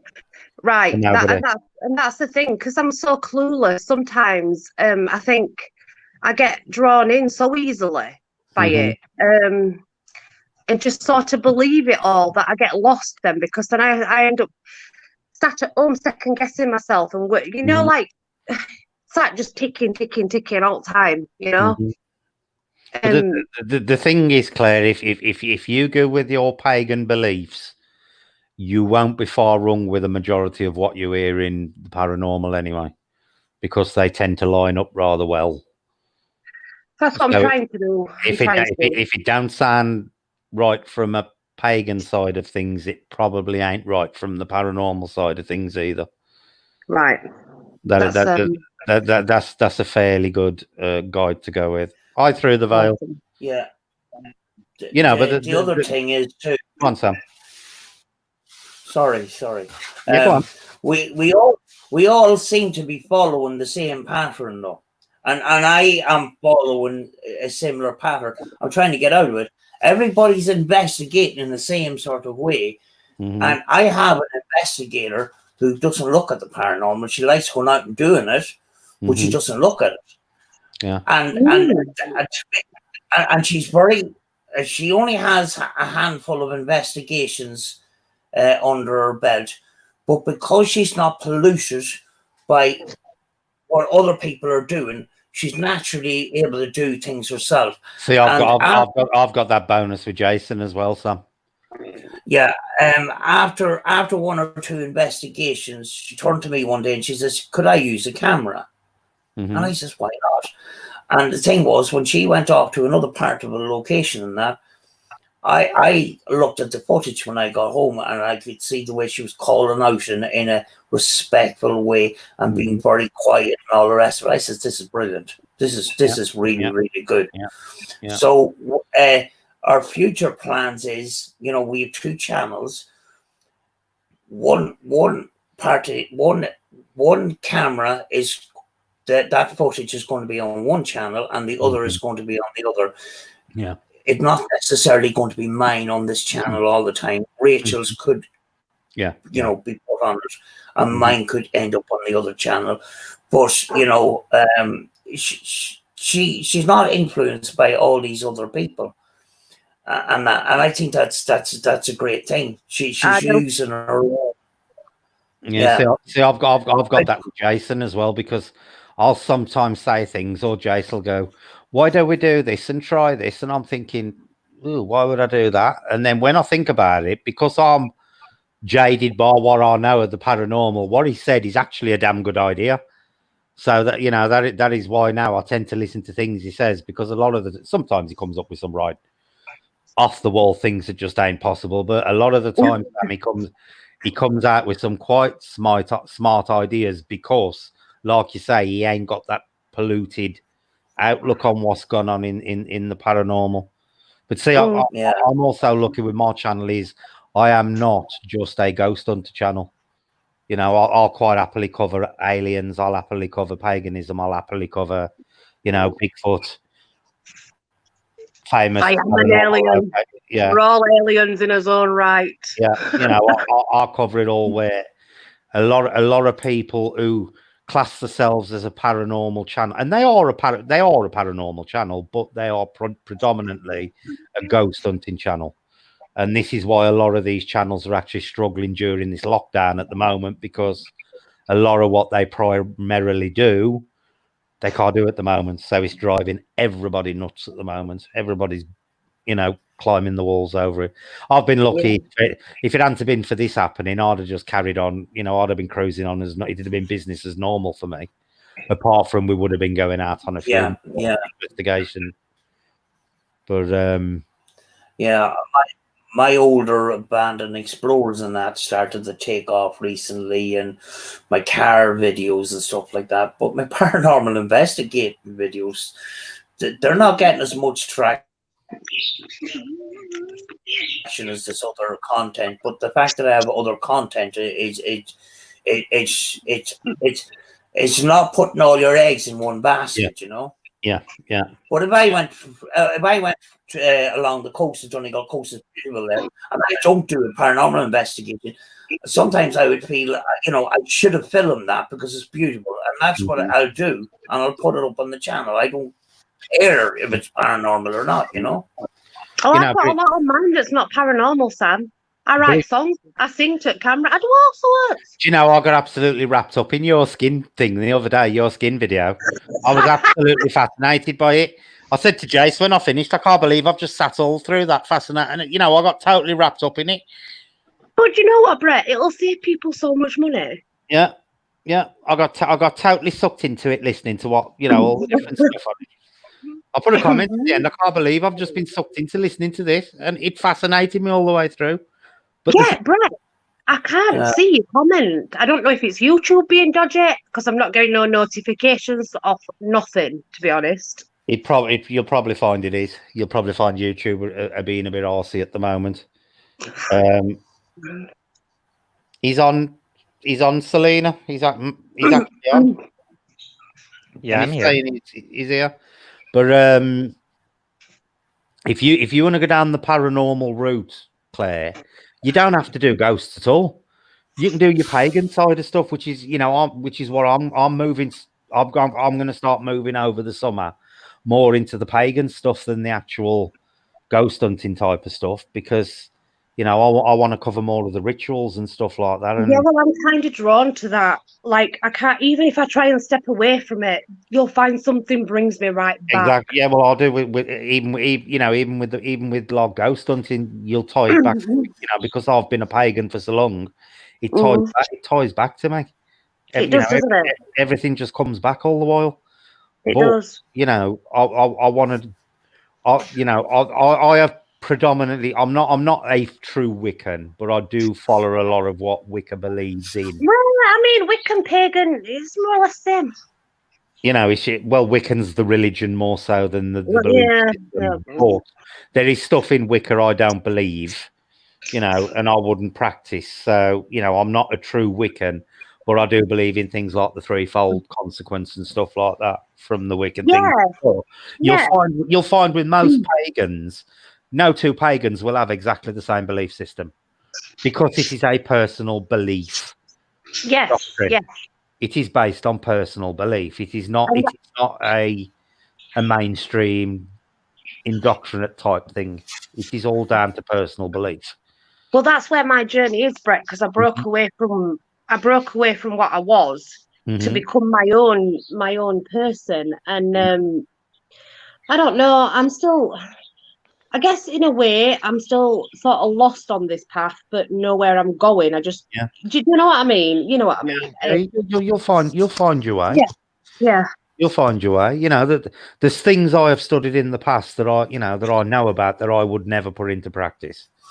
You know, that they are very close to bordering onto the dark side of things. You know, and I'm well aware of how to do them, but I never would do them. No. You know, but I would touch on them in YouTube videos, but not to the extent where they could be copied or worked upon, sort of thing. But you know, yes, absolutely, yeah. so I want to cover that sort of thing with the paganist sort of things. You know, the ritual side of it, and the side. I'm going to ask you a question that might come off as quite disturbed. I don't mean to be. It is honestly just because I want your opinion. The baby sacrifice that the dark side do. What's your thought on that? It has been done. There's no doubt it's been done. Personally, for me, I don't think it's necessary. I think there is other ways around it. There are other ways to do it. Not something I'd ever get involved in. And if I ever heard of anybody doing it, I would be straight on the phone to the local police. I've not ever heard of anybody doing it like now. Do you know, like as I get older? I have heard of it being performed once in the last 30 years. When I was younger, yeah. But, I know it has been performed, and I know it has. But the thing is, it is not really a part of paganism. That is more so. That's something else. That it's Satanism, you know, which it is, isn't it? It's something completely. It's connected to the Christian religion. It's the anti. Thank you. Yeah. Yes. You know, and this is why I want to do these Wiccan videos, because I want to get it through people's heads the difference between paganism and Wicca and Satanism, because they are entirely different things. They are. Paganism and Satanism are not comfortable bedfellows in any way, shape, or form. No, not at all. You see, I saw and the threefold thing, and I mean, it's actually so real. I saw it happen. You know, like when people being mean. I saw them be destroyed back by karma, you know? And I think that's why I went on a light path, because I'd seen so much, I've been through so much. I just couldn't cope with it anymore. I think, do you know what, Brett? If I had not broke away from that, I reckon I might not even be here today. Yeah, I can understand that. I can understand that. Yeah. What's your opinion on karma, Sam? On what? Karma. Karma. Do you believe in karma? To a certain extent, but I think it's more. It's not anything mystical to me. Yeah. You know, if somebody is treating you bad, and that is their attitude, that attitude is going to bite them in the ass somewhere along the line, down the line. Oh yeah. You know. Yeah. I mean, I was treated quite bad growing up, Sam. I had a really bad upbringing, but I was lucky enough to break away and get away from it all, to see karma come and deliver what they dished out, basically. You know. What's your opinion on karma, Maverick? Do you believe in it? I actually do. Unfortunately, right now, I would have to say my karma is in the negative, because I've done a lot of bad things in my life, a lot of things that I'm not proud of, things that people will never hear me talk about. We all do. I pay for it each and every day. Yeah. Every you know, there's got to be light. There's got to be dark and light. There's got to be dark and light. There's got to be the balance. Do you believe it is a paranormal type thing, Maverick? You know, do you believe it's a mystical thing? I couldn't hear you. We're breaking up. Sorry. Do you believe karma is a I honestly think it depends on. It all depends on, for me, on what most people believe. I mean, I think it's more of a belief thing than anything. But right now, my life, it's going really good. I'm hoping that it'll stay that way, and I'll start leaping into the good karma. But I honestly wouldn't really know where to place everybody, but I do think it's more of a belief for what you want to believe in, and then you take that belief and it pushes you through life, and you end up getting what you want. Right. Here's a question for all three of you then, and I'll start with Sam. Do you believe that certain things happen in our lifetime and we can't avoid them for whatever reason?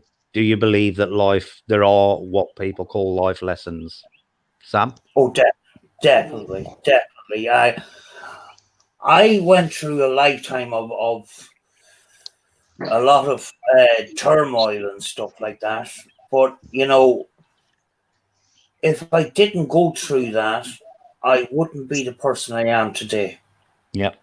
And you know, 2008 and you know, between 2008 and 2010, I was a completely different person. You know, it was always somebody else's fault. Yeah. It was always for me. I was a completely different person. It was, you know, I always made an excuse, and then I always,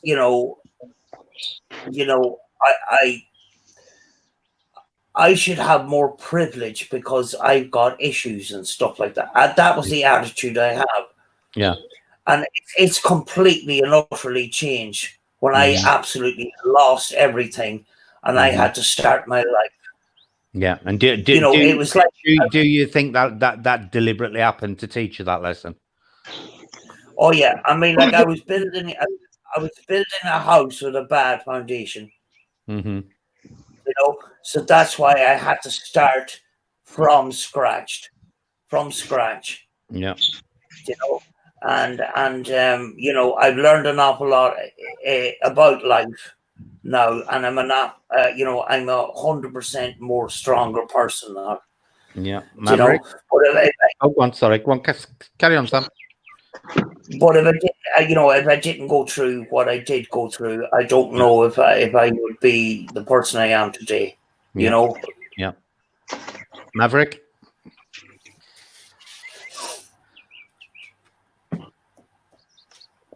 Has he gone to sleep on us? Mav. No, I'm here. I'm just trying to find a better signal. Oh, right. What was the question? Do you believe that certain situations or certain people appear in our lives at certain times and cannot be avoided because they are life lessons?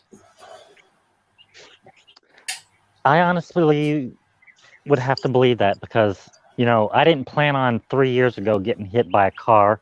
I didn't know where it was going to take me because it's actually pushed me back into the paranormal world, even though I didn't want to come back. I mean, I had some great investigations. I mean, I helped a lot of people, but at the end of it, something had happened, which I don't talk about. And it kind of made me walk away from it all. And now I'm here starting to go back. And it just seems like it's something that has to happen. There's something there that I have to figure out. So yeah, I definitely believe people come into our lives for a very specific reason. Yeah. Yeah. I agree with that. The bird noises, Selena, are either coming from Claire's house or Maverick because he's outside in the truck. It's one of them two. But I've got my budgie tweeting away. They are real, genuine birds. Right, Claire, what do you think? I think people come into our life, they're either a blessing or they're a lesson. Yeah. But saying that, I don't think I could not believe in this because if you'd have known me when I was younger, I was completely quiet. Listen, Brett, don't laugh at me and just listen a minute. I ain't laughing. I was completely quiet. I wouldn't say boo to a ghost. I wouldn't dress the way I wanted. Oh God, it was like I was ugly. I weren't into my clothes very much, you know. I didn't dye my hair. I had glasses on that were like jam jar bottoms. I mean, seriously, I And look at me now. I'm a right gobby little bugger. But God, if you'd have known me back then, I was crying for help, really, in a way. Yeah. Because I was like distancing myself from everybody. I was just this shy, quiet person in a corner. Did well at school, didn't have many friends. Was bullied. That was me. And now I'm completely different. So yeah, I there's no way that I could not believe in that. Yeah. See, I honestly think what's happened with me recently had to happen it had to happen because I needed a big wake up call regarding my smoking and my health and stuff like that. Because it was spiraling out of control. I was eating all the wrong things, doing no exercise, smoking way too much, and I think it would have it was only something like this that would have got me to change all three of them in one go. Well, yeah, that's true. So I genuinely do believe that but the way me and Jace met as well. Me and Jace met on a totally random we met in a random way that Jason normally wouldn't. I wouldn't have normally met Jason, sort of thing.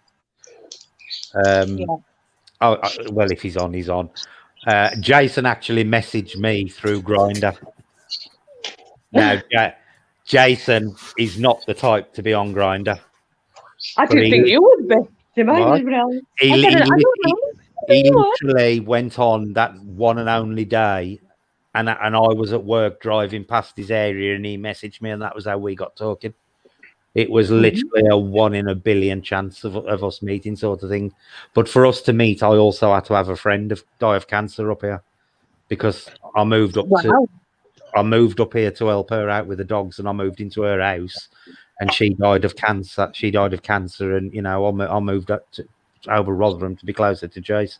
But if I hadn't come up here because of Shell, I would never have met Jace, sort of thing. And it literally was a total random meet, sort of thing. And honestly, Jason is not the sort to be hanging around on Grindr or any kind of dating app. He's really, really quiet. It was just a total one-off curiosity thing that day, and I just happened to be on there at work at the time. I was just delivering parcels. So yeah, James has put something there, and I noticed Selena agreed with him to a point. Now, I only agree with this up to a certain point, because James has put, I also think our lives are mapped out for us. Now, personally, I don't think they are. I think certain parts of our lives are destined to happen, but I think what we do in between those points is entirely up to us. Yeah. I don't think our lives are totally mapped out. No, I don't either, because we make a lot of mistakes and we do a lot of things that is not very good for the earth, and I don't think that'll be in match position. No. Sam?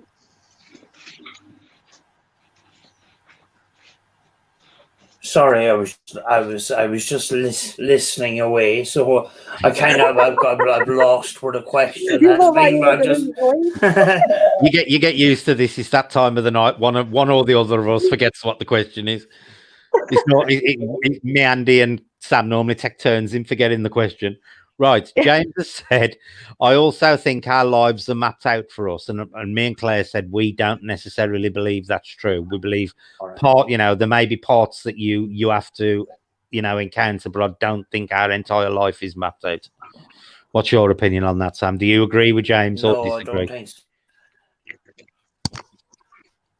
I think that we make our own lives. So it maybe some of it is mapped out through circumstance or our upbringing or our personality, but our lives ourselves, we make whatever happens.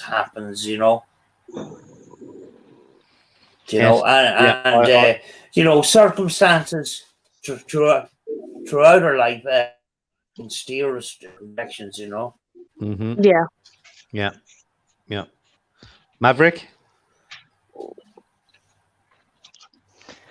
Well, I think the answer is quite obviously if you keep an eye on mine and Noah's relationship. I mean, it was a chance meeting for us. Whenever she first came onto my channel, there was what we consider as bad wording, but we kind of worked away around it, and I kind of let go of my anger, and I let everybody come on my channel completely free, and I walked away from all the drama.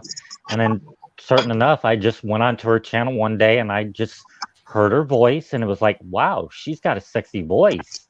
And I kind of lurked a little bit, which she kind of picks on me every once in a while. And I mean, I didn't never seen this happen. She said that if it wasn't for her going on YouTube and making her own channel, we probably would have never met. And I honestly have to agree with that. But she also looks at me because at the time that I was on YouTube, I wasn't into it yet. I mean, I went over to Mark's channel, but before I even went to Mark's channel, I was looking up things for like videos on Area 51 because I wanted to learn more. And I just suddenly bumped into Mark's channel, and I looked at it, and I was like, wow, this guy seems to be pretty genuine. Let's keep watch on him. And then all of a sudden, I just came onto the scene, and then, You do realize that me and Nu are engaged. We already discussed this. Me and Nu were engaged to be married. I'm sorry, hon, but if you...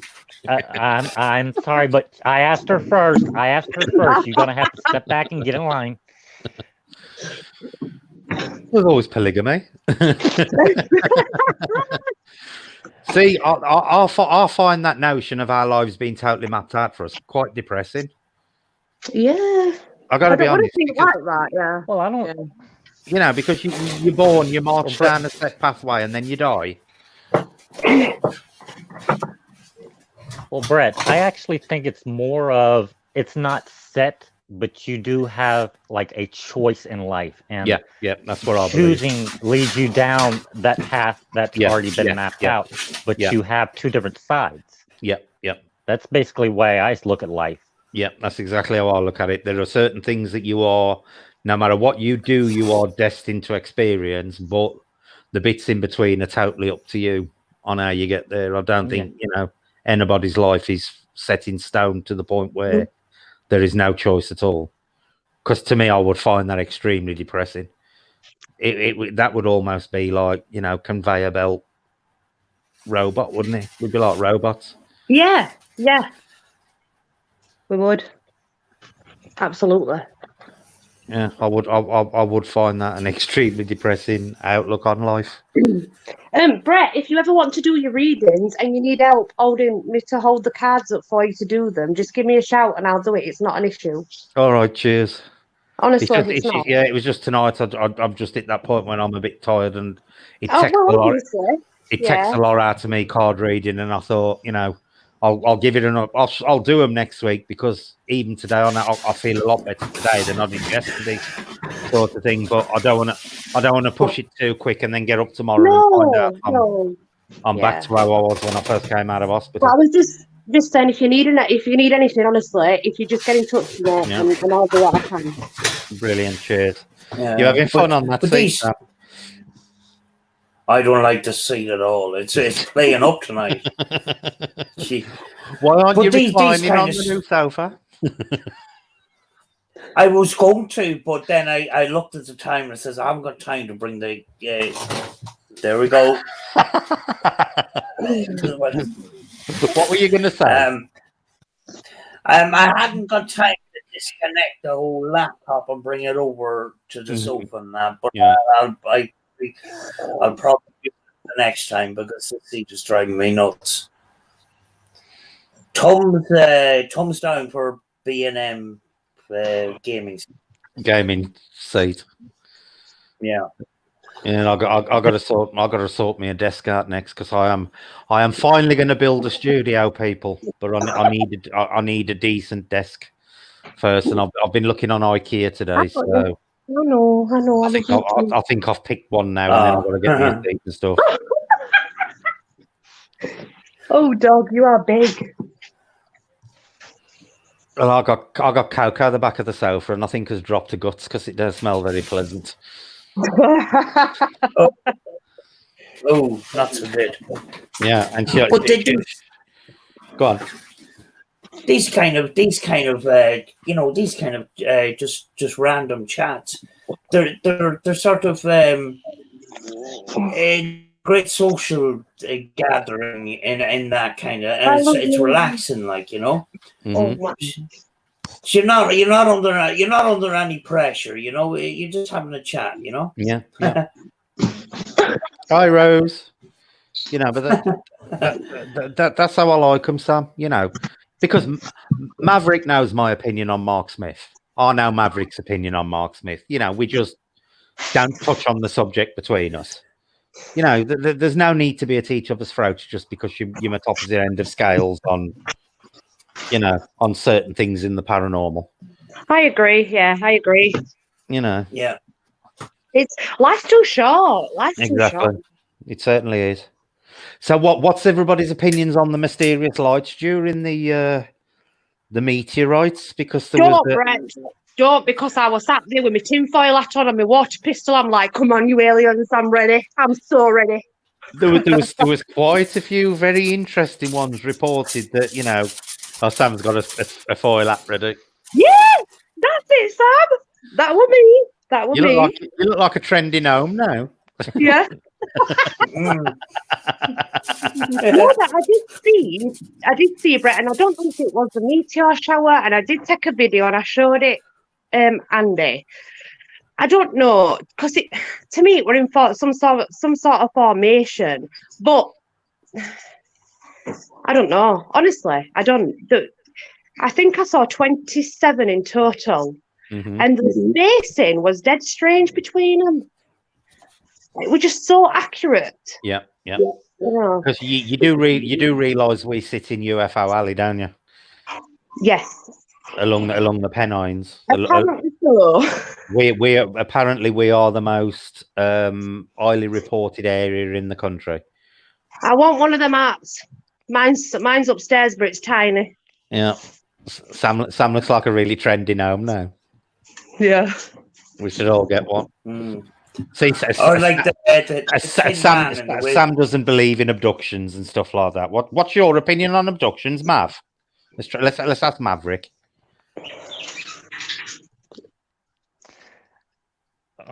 Abductions. Well, I have never really known anybody that's been abducted, but I hear a lot of stories about these Hicks where I live. They seem to get abducted every once in a while. I honestly don't really know. So you've got no real opinion one way or the other? I honestly think they are real. I think there's, if you look at the way life is, you know, we cannot be the only human or any type of species out there. So there's got to be something out there. Yeah. And if they're coming to see us, you know, I really don't know when they're going to be making it fully well throughout the entire world, but I hope it happens soon because I really get tired of hearing stuff about Area 51. I'm just looking at, as you're saying that, Mav, I'm looking at about seeing.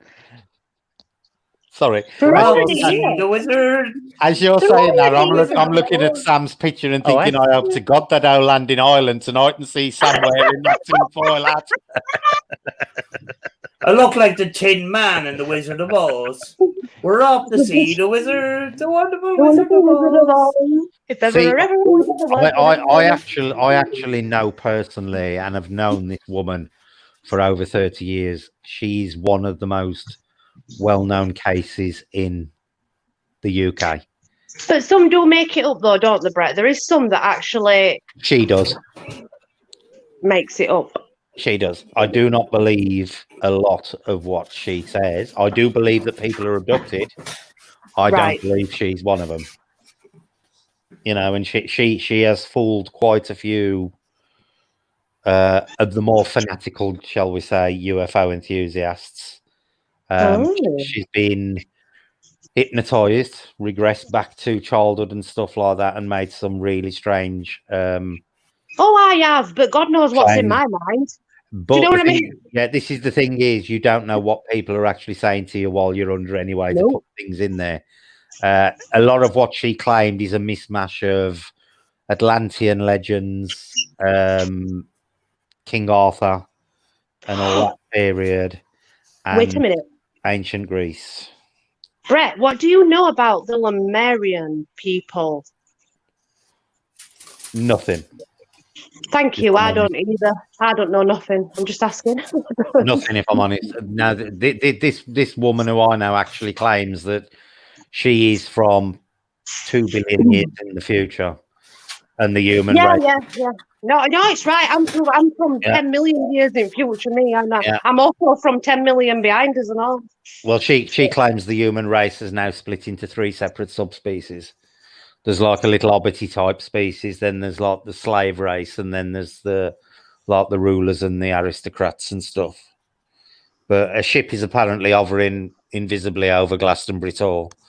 It's apparently 50 miles wide and hovering over Glastonbury Tor as we speak. Nope. And she can go and visit this ship whenever she wants to. She can just go to Glastonbury Tor and climb aboard a little invisible. I'll ask her for some tickets. Yeah. They'll be doing better than the air. They'll be doing better than the airlines are at the moment. Certainly will. Definitely. Oh my god! I wonder will they be asking for a bailout? Well, I believe Virgin already has, ain't they? You know, the guy's sitting on his own private tax haven and still wants money. Yeah, he's worth billions. That's right. Yeah, that's true. It's just wrong. Absolutely wrong. Joe, there's a lot that's wrong, Brett, in the world, unfortunately.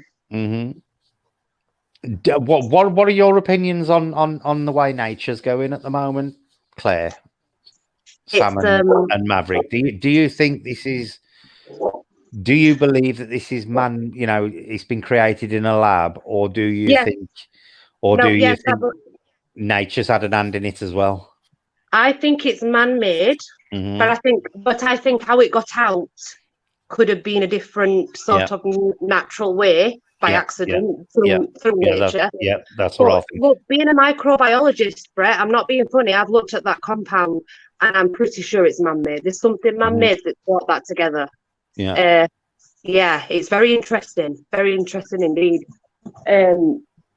But yeah, I do think also the way it got out though, that could have been the nature part. You know, we made it. It was meant to stay in that facility or whatever. Well, they made it. It was meant to stay there. It got out. Because I said to everybody, I put my feet in soil regular.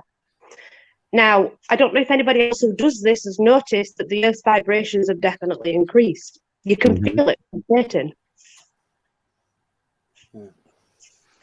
See, what is really interesting that's going on at the moment, Andy said a couple of times lately, a lot of the contact he normally gets has died off.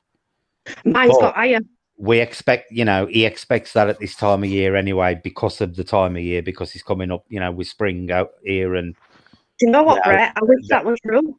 Yeah. Because I don't know what's happening with me. I don't know what's happening, and I'm just at a loss for words at the moment, because I'll be honest with you, mine has got extremely so much higher. I was showing Nikki some pictures the other day, and she was speechless, because even I can't explain what I'm seeing. I don't know, Brett. I can't explain it. I'm not going to say I can, because I can't. Nobody can, Claire. All you can do is say, I think it's this, or I think it's that. That's the best you can do.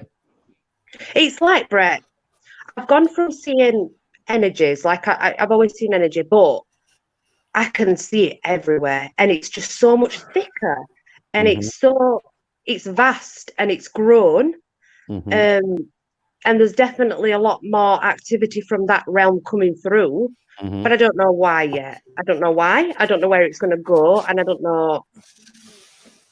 See, we had a build up here of things going on, because I've been in this house now since the second part of January. And I've had nothing going on here. And then 2 weeks ago, things started happening, and it started ramping up. And then I had that happen. Now, I'm wondering, was that them trying to warn me, or is it something else? So I don't know from my part. But what have you found with you, Sam? Have you found your spirit box sessions has there been any change in communication? Has there been more or less, or have they been the same? Well, that's very difficult because I've been doing spirit boxes sessions nearly every day until it went negative. And for some reason, that's the time I should be trying to get more evidence, like the way I was told you can, when I asked, can you come through again? And they says you can go to F, which is five-word sentence, and I was getting, F and, them things. And that would be the ideal time to try and get more evidence because there's swear words and that. But for some reason, I kind of stopped, But I can't say that my activities increased because I've increased spirit box sessions. So, if you increase spirit box sessions, but you've got a better chance. But with these sessions, have you found generally you've got like better communication per session, or have you noticed any difference? Yeah. Up or down? Yeah, and even in the car, up, and even in a moving car, I was still getting stuff. It worries me actually, Brett, because me knowing what I've got illness-wise, right? I know what's coming. I know what's going to happen if I don't get what I need, and I know how hard it is to get what I need right now because there's just nobody available to do what it is that I need. I had this thought, and I actually messaged Andy because I was convinced that my activity had ramped up because I was probably going to end up dead again. Yeah. And that is something that I'm struggling with now because it seems every time that my heart stops or whatever you want to call it, whatever, it seems to ramp up. Yeah. Real big, yeah. Yeah. But see, it was you don't do spirit boxes, do you, Maverick?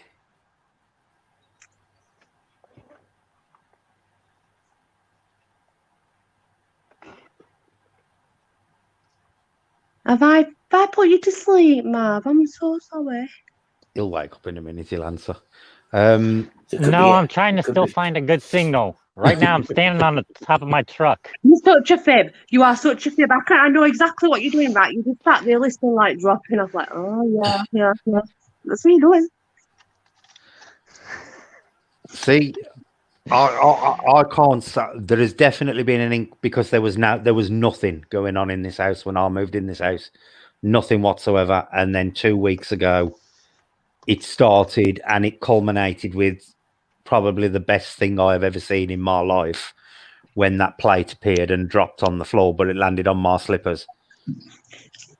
Now, and that's the best bit of evidence of it. It literally appeared while I was looking in that direction. So, and Jace actually saw it appear out the side of the coffee table, spin and land on my slippers. I saw my slippers move, so I saw it happen, sort of thing, as did Jace. And I don't know, was that some kind of warning to me that something was about to happen, or is it as a result of this? And maybe everybody's getting these extra warnings, or people who they think may listen are getting these extra warnings. Maybe we're more aware because in normal life a lot of us have taken a lot of things for granted, and we're caught up with busy lives, appointments for this, appointments for that. You had to be in a certain place at a certain time for this meeting, or a list of appointments, and everybody had sort of diaries and all that kind of, and all that for the last while has been gone. Yeah, we don't have to think about these things, so maybe we're more aware of what's around us. Quite possible. Yeah, definitely. Less distraction, isn't there, Sam? Less distraction. Yeah. Quite possible. Yeah, that's a fair point. But anyway, what the thing that I've got, you can Google it, actually. I've got something that happened after I had COVID, actually, Brett. Because it turned into Marizzi syndrome with cholecystitis that actually is septic. Right. Yeah. So if you research it, you'll see that it's actually it's rare. I'll see when I went into hospital, and I knew there was something going on because they were behaving really dodgy with me. But my temperature would not drop below 38.3. It literally sat there perfectly happy for 2 days at 38.3, and they kept coming every few hours, taking my temperature. Obviously, in the end, they took the swabs down the back of the throat and stuff. And I kept saying to them, I haven't got it. I'll tell you straight. And they wouldn't say it outright, but they then went and checked, and that, you know, I'll come back negative anyway. But by the time the tests had come back, after 2 days, I'd dropped back down to between 36 and 37. And one of the nurses said, oh, well, it is quite common for somebody who's had an heart attack to have an elevated temperature for like a couple of days after. But they treated me like Typhoid Mary for 2 days until they knew. Yeah, because I caught, believe it or not, guys, I caught mine in November. They did not know it existed then, so I was left. I had my flu jab. I presumed it was my flu jab. I got better. Then I ended up fluey again, and then I got better. And then I got bad. And I literally, Brett, I went from being okay to being dead on floor. Seriously, that's how quick it was. Just like that. Yeah. But no, even though I had it, they did not know what they were dealing with. They presumed it was some sort of viral cold, flu, and they were trying to fix me with bloody clear plasma and oxygen, and, you know, they didn't actually find out until I think it was like a few days before I went home. Well, they'd let my boys sit in the room with me a lot. Yeah. Well, I was actually on a ward for 2 days with 3 other heart attack victims while they weren't sure whether I had got COVID-19 or not. I was in coronary care with 3 other people. Oh my God. Because I was only showing the temperature and nothing else. I'd got no cough or nothing, you know, still ain't. Brett. But it was still that risk that I could have had it. Yeah, well, listen, this. Do you know the cough that they're talking about? This is it. This is the cough. For most people, for some, it might be more severe when they've got other problems, but mine was, but it was just constant. But that's it. There's hardly, you don't think that that's going to be anything. No. Yes, they did, Selena. They tested me on the first day when my temperature wouldn't go down. I had swabs up the nose and in the groin for MRSA. Yeah. And then I had swabs up the nose and swabs right down the back of the throat for COVID-19. And when they came back, I tested negative for everything.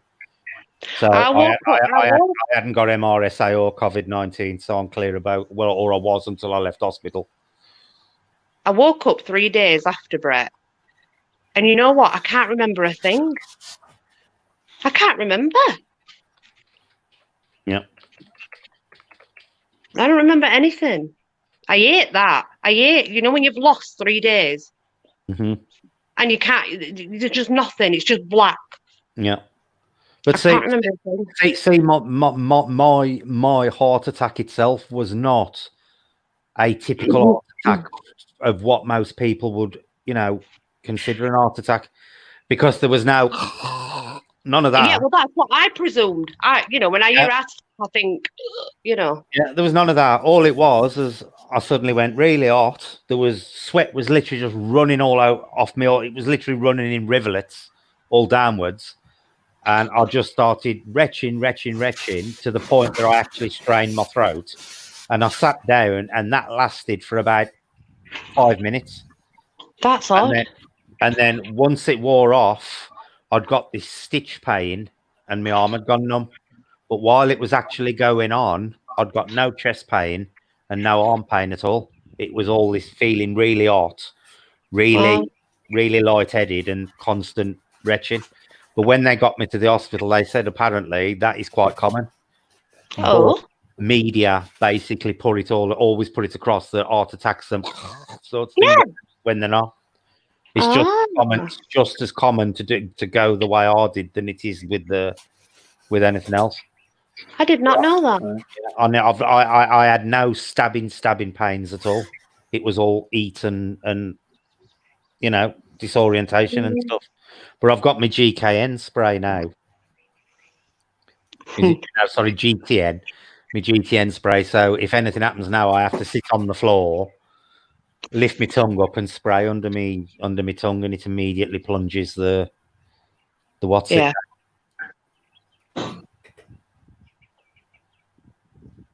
The mask they are wanting you to wear restrict the oxygen you receive. Find that bizarre.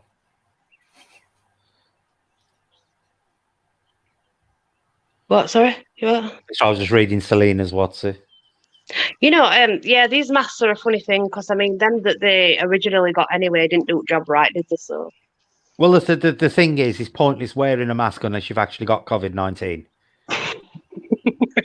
Yeah. Unless you are wearing a proper hazmat mask, it is totally pointless wearing one unless you have actually got COVID-19.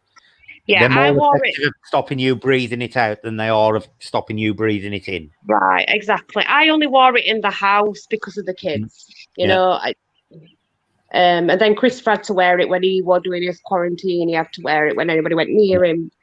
But that's it, really. Mm-hmm. What's the situation like in Ireland now, Sam? Because I think you're going to come out. You're probably going to come out of lockdown before us, aren't you? Well, according to the news, we've had way less deaths in Ireland than in mainstream UK. Yeah. So, the Irish Taoiseach Prime Minister is putting together a plan of exiting this. Schools at this stage will not be opened until September.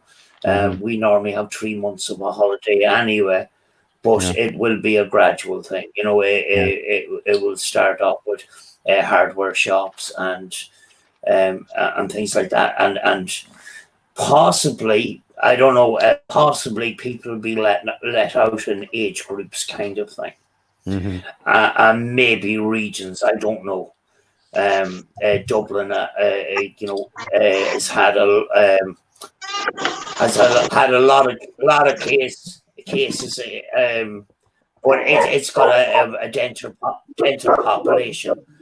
I don't know the figures for Northern Ireland itself, but I think we will be moving forward a little bit quicker than mainstream. Well, we've apparently passed the peak now, ain't we? We're apparently past the peak, but we will have another resurgence of it. And the thing is it going to be worse second time around, sort of thing? See, the problem for me now is I know that I haven't had it, so I know that I'm going to be at risk next time around. Well, apparently, though, I've got to get myself as sorted as possible before the next wave hits. Yeah, because you can recapture it anyway. Within a virus, it can mutate. Yeah, but at least you've got a bit of resistance to it, you have. Yes, that's right. Yeah. Whereas I know I've got no resistance to it at the moment because I know for a fact I haven't had it. I tested negative. Yeah. I find it very, very difficult that all this has happened within the last couple of months from a bat in a wet market in China. I'm finding it very, very hard to get my head around that. It was that very special bat, Sam. It's so special that even we don't know its name. Do you know? It was quite depressing for me. Was it yesterday or the day before? Because I was actually sitting on my Facebook, and one of my friends actually messaged me and went, "What's it like to be in the most